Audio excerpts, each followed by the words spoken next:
Kita lanjutkan yang B tentang kenaikan titik didih, yaitu dilambangkan dengan delta TB. Nah, di sana Ibu sudah menuliskan atau menggambarkan diagram fasa.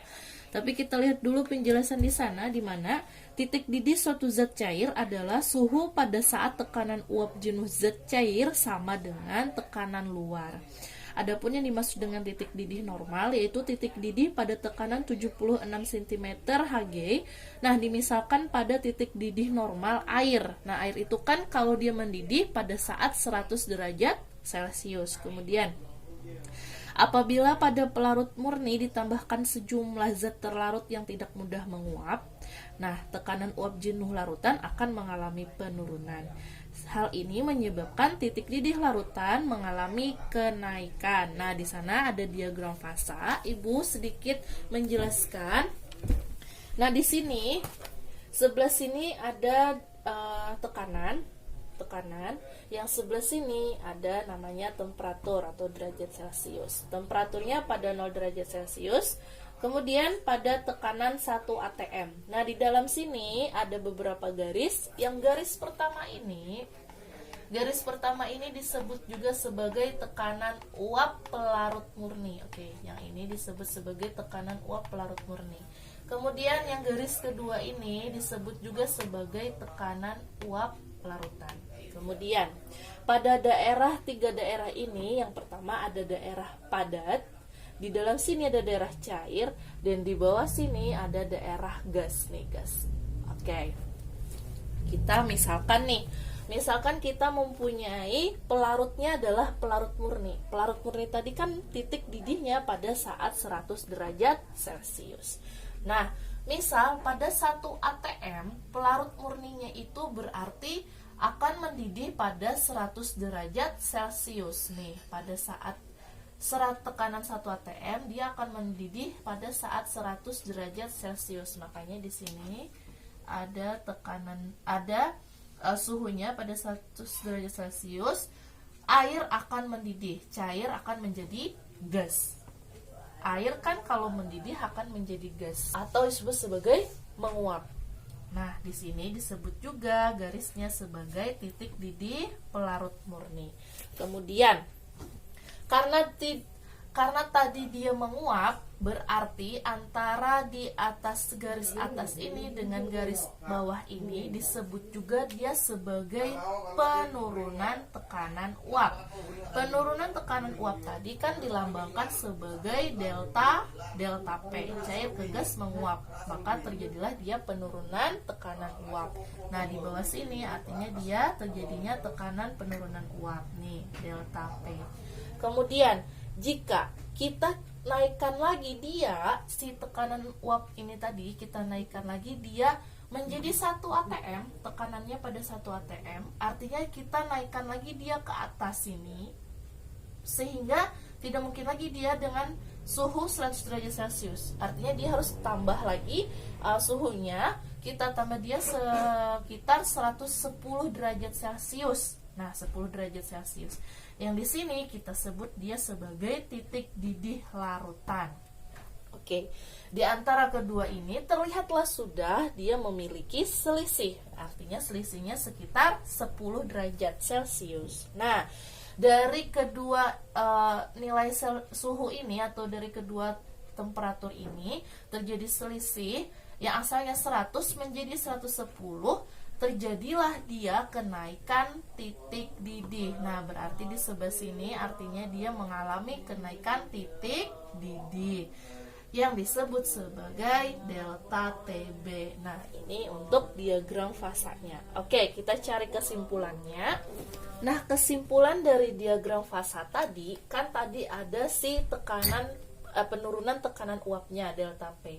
Nah, dari delta P itu didapatlah titik didih larutan. Titik didih larutan yang tadi kalian bisa lihat di buku lebih besar dari titik didih pelarut. Kenapa? Karena titik didih larutannya tadi senilai 110 derajat Celcius, sedangkan titik didih pelarutnya tadi yaitu 100 derajat Celcius, sehingga titik didih larutannya lebih besar dari titik didih pelarut. Kemudian dari penjelasan diagram fasa inilah didapat rumus delta TB sama dengan titik didih larutan itu dilambangkan sebagai TBL. L-nya larutan dikurangkan dengan titik didih pelarut karena TBL-nya lebih besar daripada si pelarutnya. Dapatlah rumus seperti ini. Kemudian, jikalau yang ditanyakannya adalah si TBL atau si titik didih larutan, nih kita belajar pindah-pindah ruas. Jika yang ditanyakannya adalah TBL, berarti rumusnya ialah si delta TB ditambahkan dengan si TBP. Oke. Kemudian si TBP ini jika dia si pelarutnya, TBP kan titik didih pelarut. Jika pelarutnya adalah air, artinya dia pada suhu 100 derajat Celcius. Jika TBP-nya adalah air, maka TBP-nya nilainya sebesar 100 derajat Celcius. Nah, ini untuk mencari TBL. Kemudian, menurut hukum Raoult, besarnya kenaikan titik didih larutan sebanding dengan hasil kali dari molalitas larutan dengan kenaikan titik didih molal. Nah, rumusnya berhubungan dengan molalitas, berarti delta TB, rumusnya adalah delta TB kenaikan titik didih sama dengan molalitas dikalikan dengan KB. Nah, ini rumus Raoult. Kemudian untuk KB tersendiri, nilai KB ini ada tetapannya, dia nilainya konstan tidak berubah, yaitu sebesar 0,52 derajat Celcius. Nah, ini untuk nilai KB-nya. Oke. Nah, ini rumus dari kenaikan titik didih. Kemudian kita lihat contoh soalnya. Sebanyak 0,3 mol gula pasir dilarutkan dan diketahui KB airnya sebesar 0,52 derajat Celcius per M. Tentukan titik didih larutan gula tersebut. Artinya di sana yang diketahui yang pertama ialah N atau mol dari gula, yaitu sebesar 0,3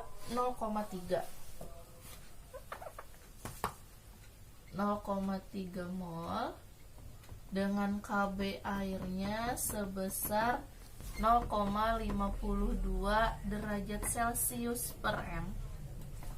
Yang ditanyakannya ialah titik didih larutannya.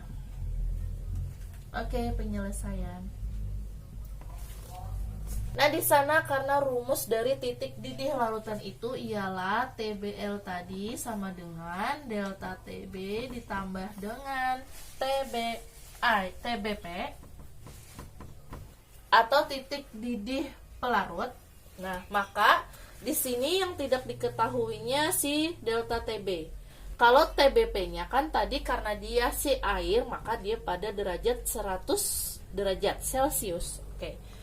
Kemudian berarti kita cari si delta TB. Yang diketahuinya adalah mol. Berarti kita menggunakan rumus Raoult, yaitu menggunakan M dikali dengan KB karena KB-nya juga diketahui. Makanya langkah pertama delta TB sama dengan M dikali dengan KB.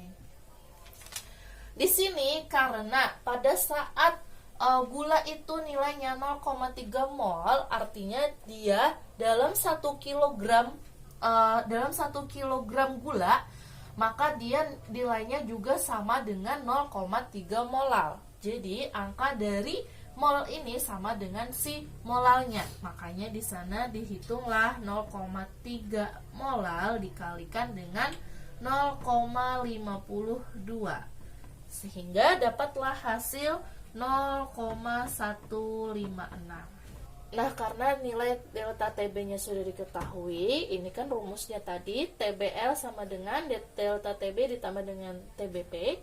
Maka kita langsung masukkan dia ke dalam rumus, yaitu 0,156 ditambah dengan 100 derajat Celcius. Maka nilainya menjadi 100,156 derajat Celcius. Nah, ini untuk kenaikan titik didih atau delta TB.